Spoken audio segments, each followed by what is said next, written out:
Ada berkat di balik pemuritan.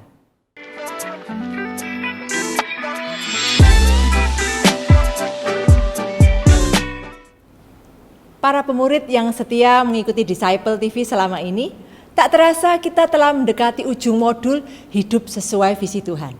Karena itu, kita perlu membahas topik yang satu ini, terlalu sibuk.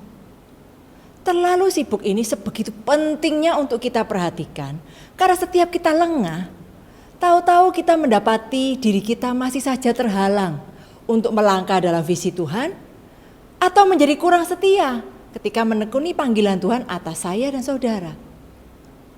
Yang manapun yang kita alami, dua-duanya akan beresiko membuat kita meninggalkan dunia ini dan belum menggenapi rencana Tuhan atas hidup kita. Menyedihkan bukan kalau itu sampai terjadi? Ada dua jenis terlalu sibuk. Yang pertama, terlalu sibuk beraktivitas. Cerita yang akan saya sampaikan berikut ini akan menolong kita lebih bisa membayangkan seperti apa sih terlalu sibuk beraktivitas itu.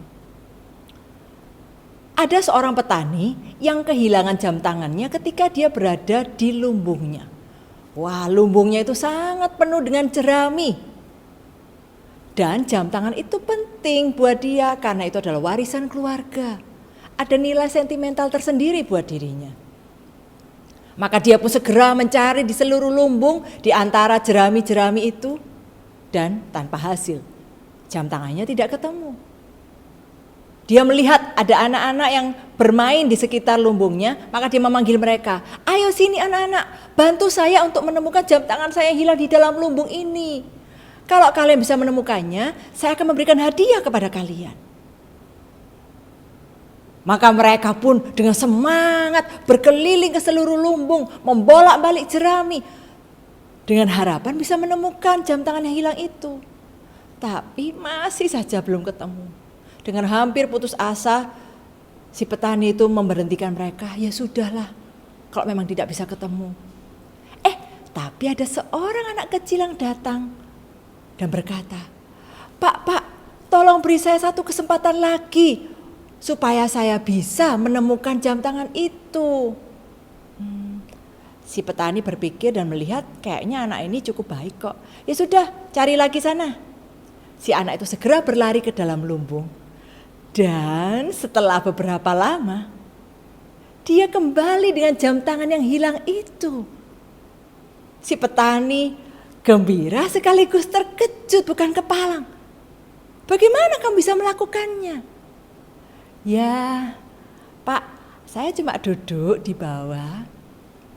Kemudian saya dengarkan detik jam yang hilang itu. Saya dengarkan. Dapat tik, tik, tik, tik.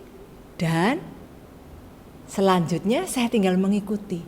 Dari mana sih asal bunyi tik, tik, tik? Maka saya bisa menemukan jam tangan Bapak yang hilang itu.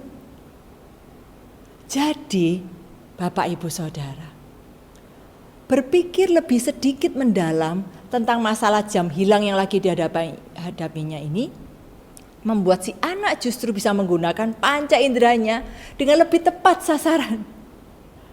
Demikian juga dengan kita. Terlalu berfokus pada rutinitas harian dapat membuat kita melakukan hal yang sama, berulang-ulang, dan kurang memberi ruang bagi kreativitas Roh Kudus yang sebenarnya dapat memberikan hasil yang luar biasa. Tapi kalau kita memberi waktu diri kita setiap hari untuk berpikir dalam keheningan dan tanpa melakukan apa-apa, ternyata akan membuat kita bertindak lebih terarah dan tajam sesuai dengan pimpinan Roh Kudus. Yang kedua, terlalu sibuk berpikir alias terlalu santai.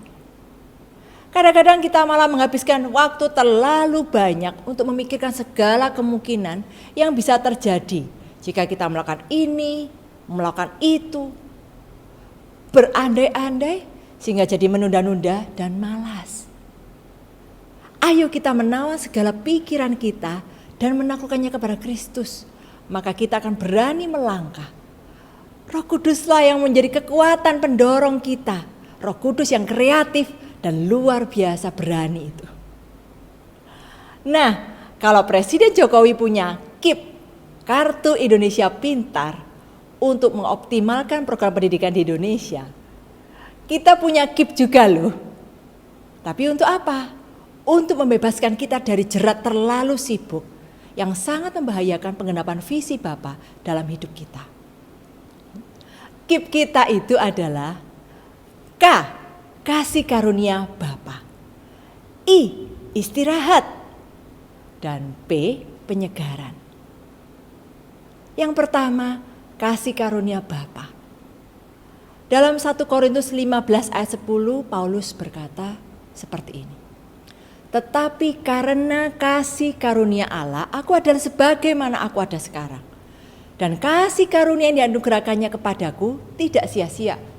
Sebaliknya, aku telah bekerja lebih keras daripada mereka semua, tetapi bukannya aku, atau di versi bahasa Indonesia masa kininya, usaha saya, melainkan kasih karunia Allah. Versi BIMK-nya, usaha Allah yang mengasihi saya, yang menyertai aku. Paulus itu luar biasa. Tetapi kasih karunia Allah lah yang sebenarnya membuat Paulus luar biasa. Luar biasa bekerja keras juga. Jadi, hidup dalam kasih karunia Bapa berarti setiap saat sadar dan minta supaya usaha Tuhanlah yang membuat kita bisa melakukan setiap hal. Maka dengan sendirinya kita akan menjalani hidup dengan seimbang. Tidak terlalu santai, tetapi juga tidak terlalu sibuk. Mari saudara, kita memastikan bahwa saat teduh kita setiap hari bersama Bapa adalah juga waktu kita berbincang-bincang dengan Bapa tentang diri kita sendiri loh. Maka kita semakin sadar akan kasih karunia-Nya. Saat teduh bukan hanya sekedar waktu untuk mendengarkan, lapor, dan minta-minta kepada Bapa tentang aktivitas kita, termasuk pelayanan. Yang kedua, I, istirahat. Bapak Ibu, manusia itu butuh istirahat setiap hari. Dan waktu tidur orang dewasa adalah 7-9 jam dalam sehari. Dan sebaiknya dilakukan di malam hari. Orang yang lanjut usia mungkin tidak bisa tidur sebanyak itu dalam semalam. Tetapi jumlah total dalam sehari tetaplah minimal 7 jam. Bukan 5 jam, bukan 6 jam. Remaja bahkan butuh waktu tidur 8-10 jam sehari. Kurang tidur akan mengganggu konsentrasi, daya ingat, logika, kemampuan matematis. Juga berpotensi merusak hubungan-hubungan yang kita miliki karena kita jadi lebih mudah marah.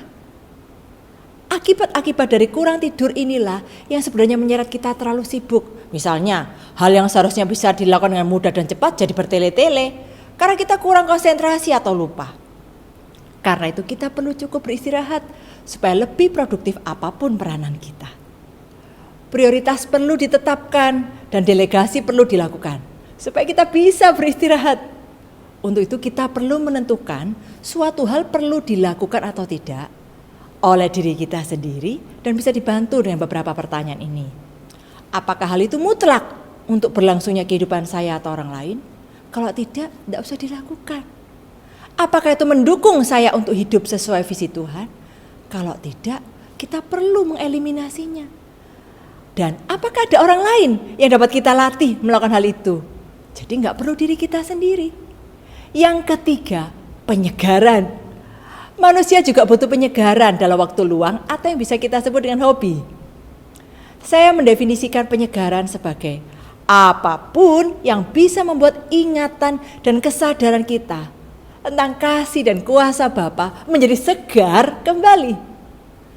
Jadi penyegaran bisa berupa apapun. Tapi di sisi lain kita juga perlu waspada terhadap hal-hal yang tampak menyegarkan di awal, tapi dalam jangka panjang sebenarnya justru mengeringkan kita, menyedot diri kita. Memasak, menata rumah, bermain musik, mengobrol, olahraga, kerajinan tangan, menonton film, membaca buku, pekerjaan teknik dan sebagainya. Memang bisa membuat kita semakin dekat dengan Bapa dan disegarkan.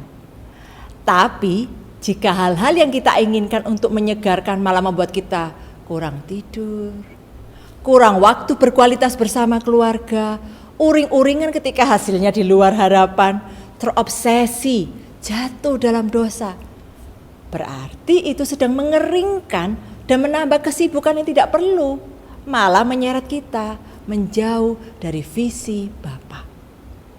Maka berhentilah melakukannya, saudara, dan minta tolong Roh Kudus supaya Anda menemukan penyegaran lain. Sekali lagi, keep kasih karunia Bapa, istirahat dan penyegaran akan membuat kita bebas dari jerat terlalu sibuk, sehingga kita bisa semakin melesat dan tajam menggenapi visi Tuhan.